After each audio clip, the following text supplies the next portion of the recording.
Now, this video po is targeted po for my deck ratings and deck cadet viewers. Now, for those of you who don't know pa, what are the steps in or what are the arrival or departure operations on board the ship? In this video, I am going to familiarize you.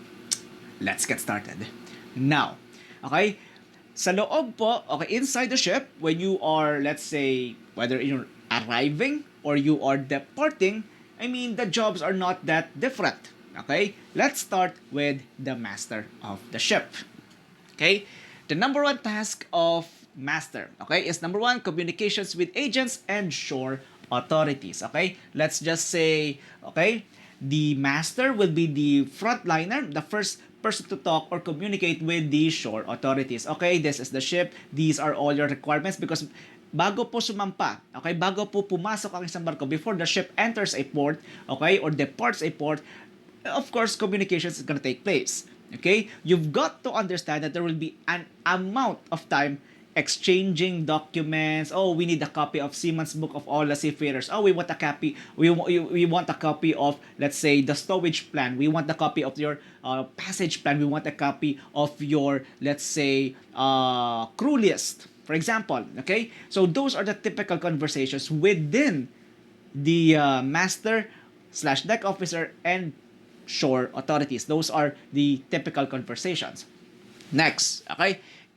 Information exchange with pilot. Okay? Oh yeah, before we go with information exchange with pilot, let me go with the shore authorities. Number one, okay?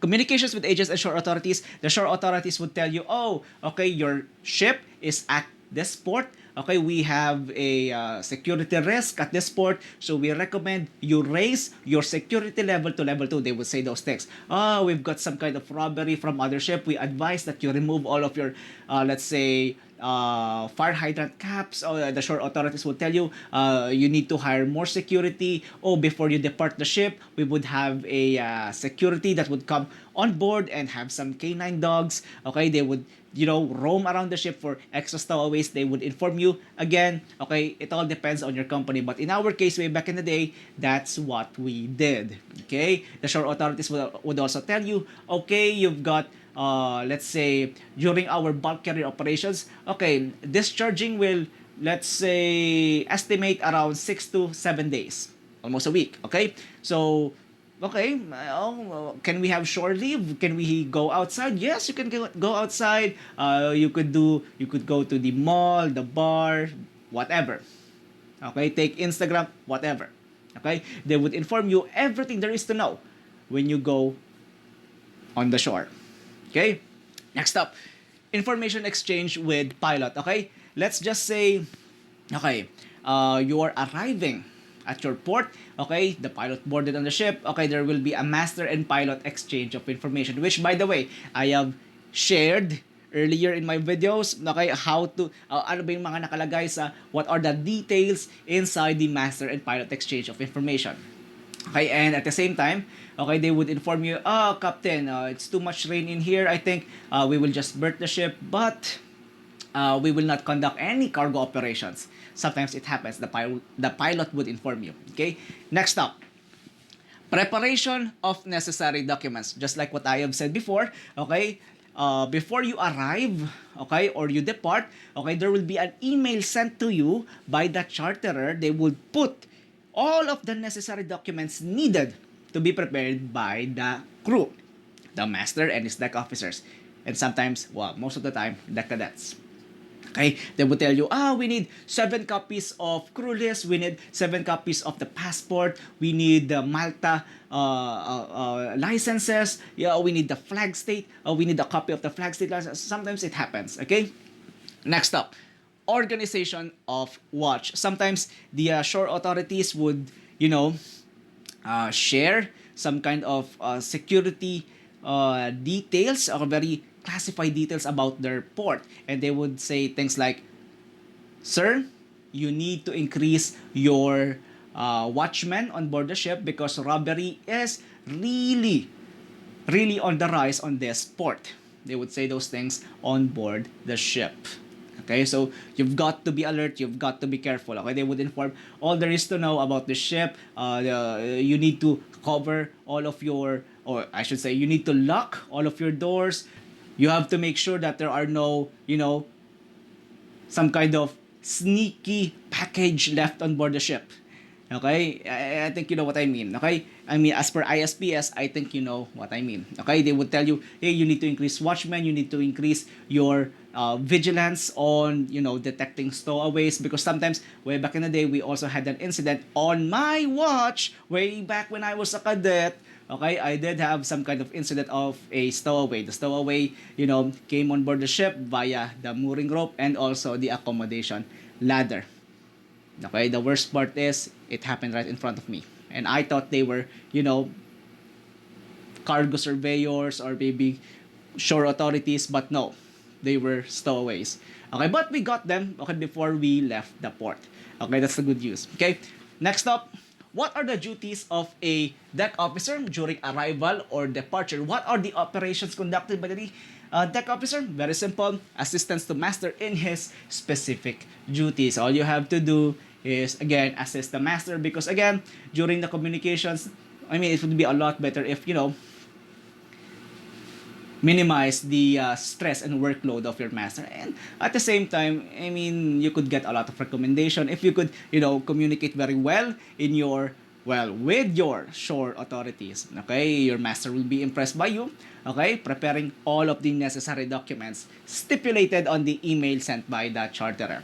Now, there are duties and procedures included within those conversations. Again, there are a lot of details. Okay, there are a lot of details being shared during this exchange of information. But then again, what are those details? Okay, number one is the go, no go situations. Okay, your pilot or your shore authorities would tell you what are the go or no go situations on this particular port or on this particular coast or area. Okay, they would tell you that one. Next up, pre-arrival department information exchange with pilot. Okay, let's just say, again, inside the bridge, master and pilot exchange of information is conducted on board the ship. Captain, okay, we're gonna have 2 tugs, okay? And your ship would go starboard side alongside 4-2. Meaning, 4 heads, 2 springs, 4 stern lines, and 2 springs. You know what to do. Usually, that's what the captain would say. And then, the forward mooring party would say, copy forward, and the aft mooring party would say, copy aft. And then, go to your operations. Okay? Berth your ship. Okay? Again, let me say it one more time. Your captain might say, okay, forward party and aft party, we would go starboard side alongside 4-2. 4 headlines, 2 springs. Okay? You know what to do. They would say those lines. Okay? Dapat mabilis mong makukuha yan. Okay? That's one of the many examples. Okay? Next up, pre-arrival or departure information exchange with the chief engineer. Okay? You would inform the chief engineer or the engine department, okay, give us 2-hour notice, okay, or 1-hour notice. Okay? That depends on your situation. 1 hour, 2 hours, typically it's 2 hours. Okay, kailangan warm up na. Your engine should be warmed up. Everything is settled. The generators are all okay. Okay, there are no... Oh yeah, by the way, if you're operating in a SECA or ECA area, okay, make sure to put that also into consideration. Okay, next up is picking up pilots. Where do you pick up the pilot? Whether in port or let's just say if you're departing, okay, if you're departing, or let's just say, oh, this is the pilot boarding area. This is where we get our pilot. Okay? It will also be explained in your, let's say, VHF communications with the harbor pilot or the coast station. Depends on where you are right now. Okay? It will also be explained via your email or via the radio if you communicate with them. That depends. I highly recommend you read the Admiralty digital radio signals of that particular area, wherever you are in the world. Whether you are in Belgium, Europe, India, China, whatever. Read the Admiralty digital radio signals as per the area where you are. Okay? So they would give you instructions on when and where to communicate the pilot. Okay? Next up, pilot on board. Same thing. Next up, liaison with shore authorities. Okay, this is one of the many examples I have given earlier. Liaison with the shore authorities. They will tell you, Captain, it will take 6 to 7 days, and the vacuum will take, can only take around 25 metric tons per day. Very slow bulk cargo operations, discharging operation. Next up, government authorities and agents. Again, okay, if there is security threat, they would go inside your ship, okay, and have some, survey. Hey, maybe you have some illegal contrabands, whatever. Okay. Next up, harbor watches and patrols. Okay, just like what I have said before, if there are security threats, you have to increase your harbor watches and patrols. Again, those are the duties and procedures included during your arrival or departure operations. Again, I highly recommend you take a screenshot, take notes, whatever, just as long as you are learning. Okay? Hope you've learned something new. Be happy, be healthy, and most importantly, to God be all the glory. Keep safe.